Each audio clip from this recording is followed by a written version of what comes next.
অবশেষে সাবেক মার্কিন প্রেসিডেন্ট ডোনাল্ড ট্রাম্পের কাছ থেকে নির্যাতন ও মানহানির ক্ষতিপূরণের পুরো অর্থ বুঝে পেলেন লেখিকা জিন ক্যারল।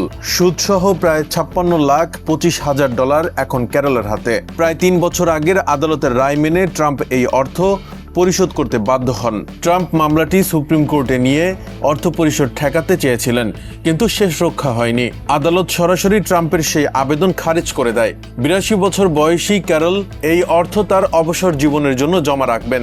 সবচেয়ে অবাক করা বিষয় হলো, ক্যারলের আইনজীবীরা জানিয়েছেন তারা এই বিশাল ক্ষতিপূরণ থেকে নিজেদের কোনো আইনি ফি বা কমিশন নেবেন না। পুরো অর্থই পাচ্ছেন ক্যারল। তবে ট্রাম্প কিন্তু দমে যাননি। তার আইনজীবীরা এখনো চেষ্টা করছেন যেন এই টাকা ক্যারল খরচ করতে না পারেন এবং তা আদালতের নিয়ন্ত্রণে ফেরত নেওয়া হয়।